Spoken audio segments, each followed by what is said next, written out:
Let's talk today a little bit about how to build a resilient pet care business to supersize and grow. I'm working with a young woman by the name of Angela who wants to get into the pet care industry from the ground up and build and grow and supersize her business.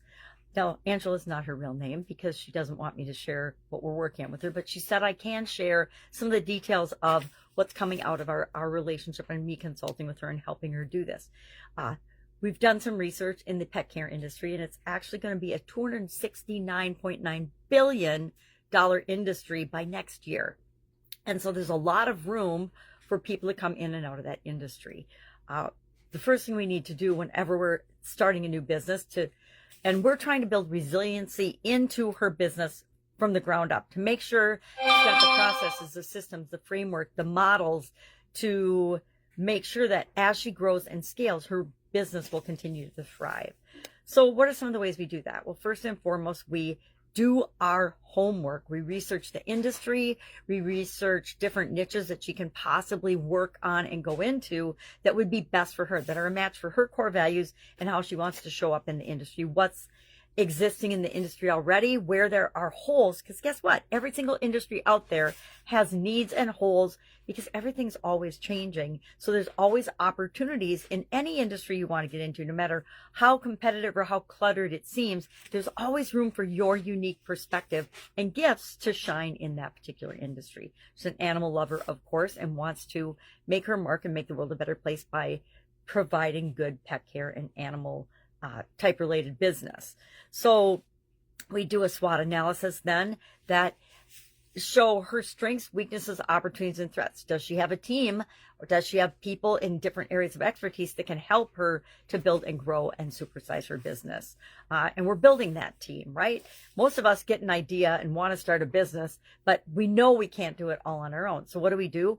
We look for the other people and resources. Number one, the frameworks we can model, but number two, the people and the resources, the who's that can help us do what we want to show up in the world. And so we're building that team structure for her that will support her in the different areas and that can grow and scale along with her as her business grows. We have defined her mission and vision. We actually did that before we started doing detailed industry research to figure out her specific value proposition, what she can uniquely provide to the industry that other people are not. We've developed a financial plan, budgets, a business plan. I don't know if I've shared how I feel about business plans. Business plans to me are if you want to go to a bank and get financing or to investors and get financing.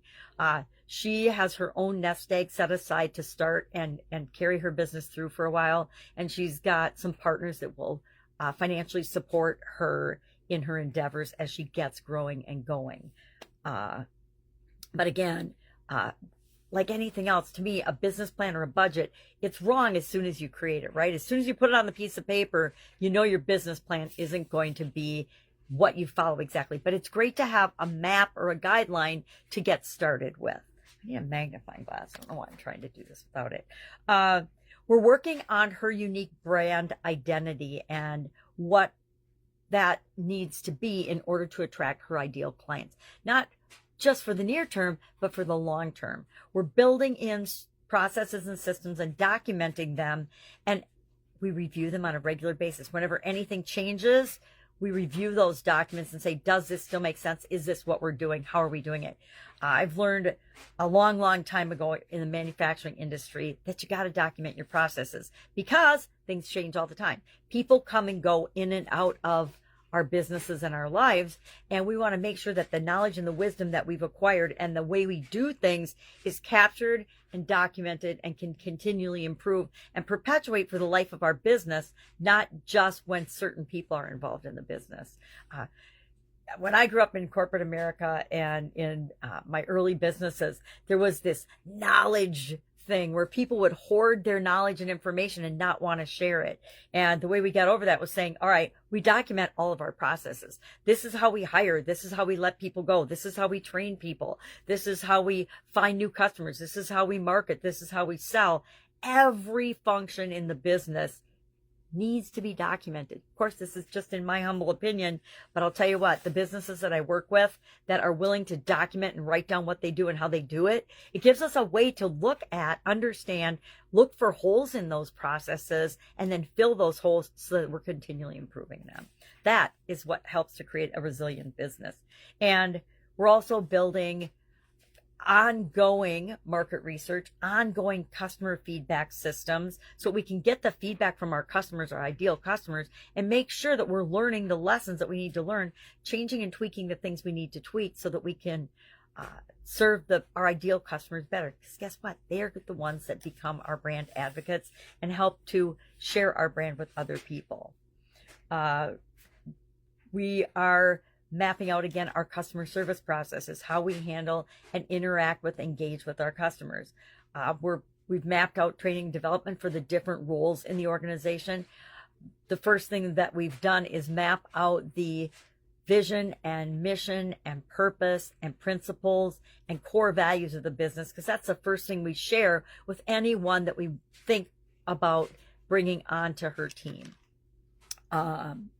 We are exploring different offers, different packages for our ideal customers, and we'll test and tweak those. And the ones that people want the most, those are the ones that will build out and grow and supersize. We're using technology for efficiency, and we will continue to find different technologies. Technology is changing all the time. I will say she's not at all interested in using AI right now, and I agree with her. I think that people are getting lazy and we're not thinking for ourselves when we're using AI all the time, or when we're using tools to automate everything. Even if we choose and use those tools, and I'm a big believer in finding ways to simplify, automate, so we can spend our time and energy on the activities that are the most important to build and grow and supersize our business. But I also know that people don't want to be dealt with like they don't matter, and AI tends to do that. It tends to dumb us down and cause us to not think for ourselves, which we got a whole lot of that going on already in the world, so maybe not the best idea. We are absolutely positively ensuring regulatory compliance. Whatever industry you're in, you need to make sure that you're following the laws and the rules that are there to protect your business as well as people that do business with you. We're implementing health and safety protocols. Again, whenever you're dealing with any living creatures, humans or not, you need to follow different safety protocols, health and cleanliness and SSOPs, things like that. So we're documenting and writing all those and planning those out.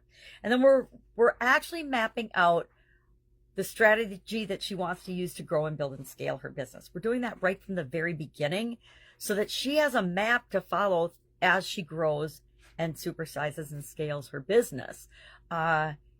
It's fun to create it from the ground up, given all the things that I've experienced in different industries, and taking the lessons that I've learned that in the places where businesses tend to get hooked up or have struggles or run into bottlenecks, and making sure that we're putting systems in place or checkpoints in place that we don't get bogged down in different things that normally bog us down as we're growing from one level to the next.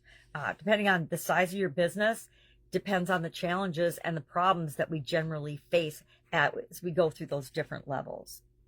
And then we are also figuring out, where does she need to invest? SEO is a given, but where for her online web presence and stuff, but where does she choose to advertise or promote or market or sponsor events or build partnerships in order to help her from each stage of her business to grow and scale? So I don't know, I probably meat axed that because I just came up with it this morning to talk about what are you doing to scale and build and grow your business and supersize it and be resilient given all the changes that are happening around us, no matter what industry we're in. Share in the comments below so we can learn from one another. And I will be with you tomorrow with another strategy that we can use to supersize and grow our businesses. Have a great day.